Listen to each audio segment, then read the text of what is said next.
राष्ट्रीय जनता दल की तरफ से 32 भोजपुरी, मगही और मैथिली के गायकों को नोटिस जारी किया गया है।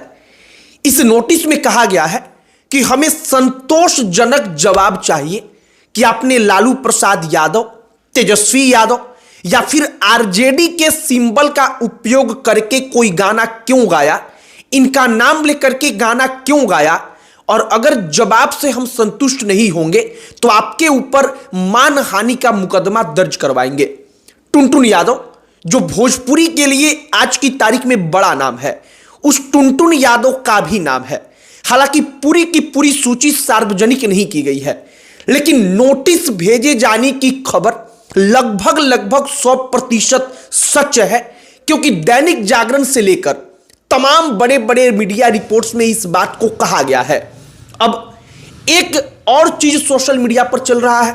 सोशल मीडिया पर यह चल रहा है कि आरजेडी के सिंबल का नाम लेकर और यादव रंगदार बनेंगे, तेजस्वी की सरकार आएगी तो प्रशासन को कुछ नहीं समझेंगे, सारे के सारे गुंडा बन जाएंगे यादव। ये तमाम जो गाने हैं वो गाना गाने वाला भूमिहार है, लेकिन उसने गाना गाया आरजेडी के लिए और यादवों के लिए, और वही गाना प्रधानमंत्री नरेंद्र मोदी अपने रैली से सुना देते हैं। सोशल मीडिया पर यह भी चल रहा है।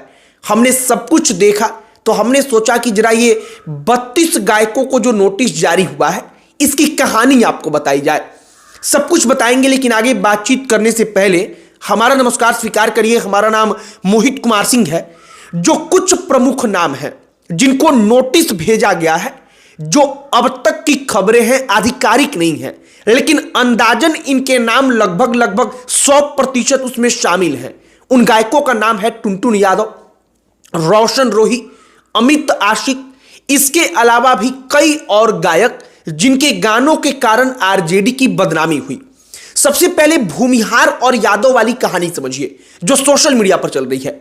अमित आशिक का ही गाना है कि यादव रंगदार बनतो, आरजेडी सरकार आएगी तो यादव रंगदार बनेंगे, घर घर से गुंडा और रंगदार पैदा होगा यादवों के। ये अमित आशिक अपने गाने में गाता है। अमित आशिक की जाति क्या है? वो भूमिहार जाति से ताल्लुक रखता है। वो गाना आरजेडी के लिए गाता है, लेकिन नवादा में वो भारतीय जनता पार्टी के लिए प्रचार करता है।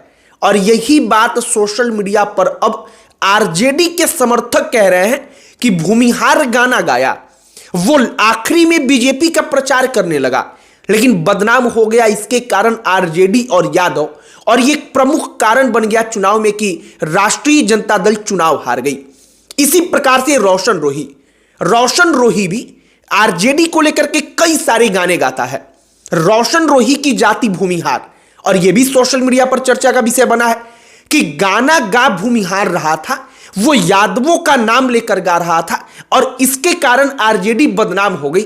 और यादव जो है, जो यादव जाति पिछड़ा वर्ग में, दलित वर्ग के लिए एकदम से अछूत टाइप का बन गया कि हमको इनके साथ नहीं रहना है।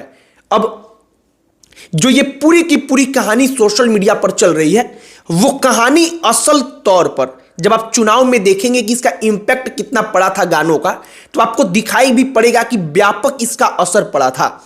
अब मौजूदा वक्त में आरजेडी कर क्या रही है?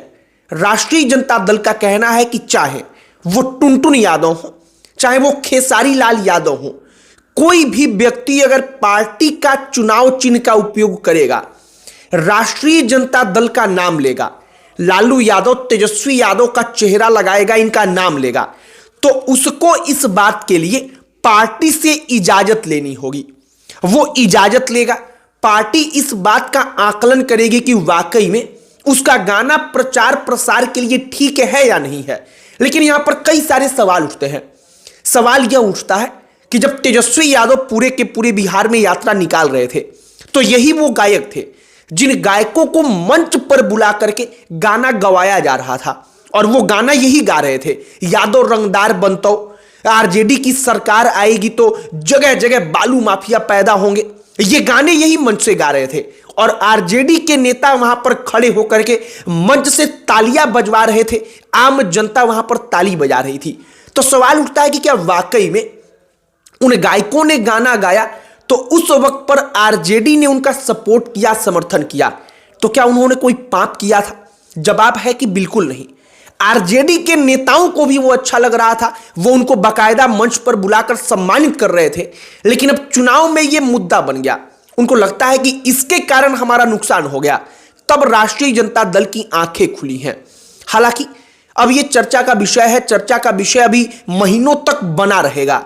अब यहां पर सवाल यह भी उठता है कि मान लीजिए कि कोई भी गायक, चाहे वो टुनटुन यादव हो, रोशन रोही हो या फिर अमित आशिक, कोई भी गायक जो आरजेडी के लिए गाना गाया है, लेकिन वो गाना पार्टी के पक्ष में ना कर विपक्ष में चला गया है, अगर वाकई में वो जवाब देता है नोटिस का, उससे आरजेडी संतुष्ट नहीं होती, वो मुकदमा दायर करती है और इसके बाद से अगर उसको सजा होती है तो वो सजा कितने साल की हो सकती है? मानहानि का मुकदमा वैसे कोई बहुत संगीन मामला नहीं है। आमतौर पर अगर हम कहें तो ऐसे मामले आमतौर पर होते रहते हैं, लेकिन अगर सजा होती है तो अधिकतम 2 वर्ष तक की कारावास हो सकती है, साधारण कारावास 2 वर्ष तक की। इसके अलावा जुर्माना लग सकता है।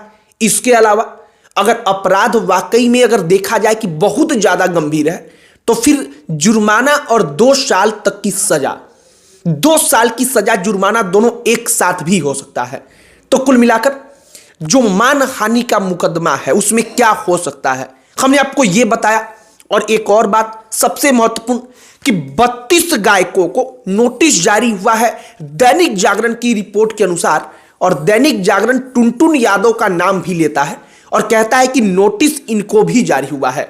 बाकी टुनटुन यादव का गाना उस वक्त पर बीजेपी और टुनटुन यादव जैसे तमाम गायकों का गाना जो यादवों के लिए था, जो आरजेडी के लिए भी कुछ गाने थे, उन गानों को अपने सोशल मीडिया से डाल डाल करके भुनाया। पूरे के पूरे चुनाव में दिखाया गया कि देखिए ये आरजेडी के समर्थक हैं, यादवों को लेकर के गा रहे हैं कि 6 गोली ये सीधे छाती में ठोक देगा। अभी सरकार नहीं आई है तब ऐसा गा रहे हैं, अगर सरकार आ गई तब क्या गाएंगे? एक और बात, इससे हमें क्या सीख मिलती है? सीख ये मिलती है कि चाहे वो कोई भी जाति हो, अगर किसी को भी लगता है कि उसके जाति का नाम लेकर के कोई इस प्रकार के अनाप शनाप के गाना गाने से उसकी जाति ब्रांड बन रही है, तो ये बेवकूफ़ी है। ये बेवकूफ़ी इसलिए है क्योंकि अब राजनीतिक तौर पर किनारे किए जा रहे हैं। आज नहीं तो कल इसका इंपैक्ट दिखेगा।